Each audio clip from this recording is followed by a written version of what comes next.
Hello, today we will guide you through how to access WhatsApp Manager in Meta Business Suite.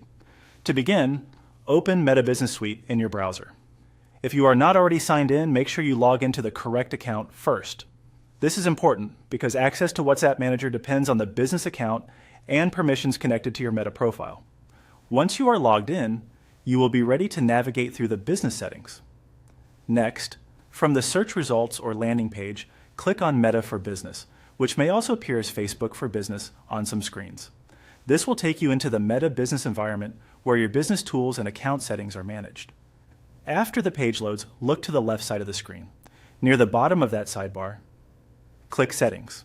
This is where Meta keeps the main controls for your business assets, including profiles, accounts, and connected services.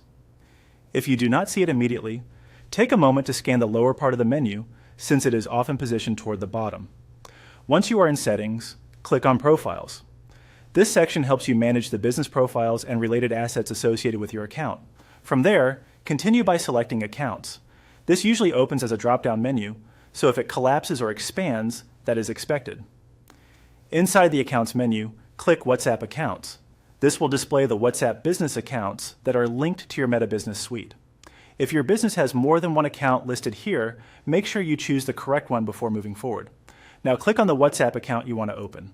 This takes you into the Account Details area, where you can review settings and access additional management tools for that specific WhatsApp business account. From here, scroll down the page until you see the option for WhatsApp Manager. Once it appears, click on WhatsApp Manager to continue. Scrolling is important here because the option may not be visible right away, especially on smaller screens, or if your browser window is zoomed in.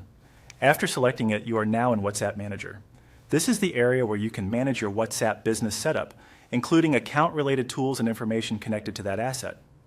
If you are following along and something looks slightly different on your screen, that can happen because Meta updates its interface from time to time. Even so, the general path remains the same. Settings, Profiles, Accounts, WhatsApp Accounts. Select the account, and then open WhatsApp Manager. And that is how to access WhatsApp Manager in Meta Business Suite.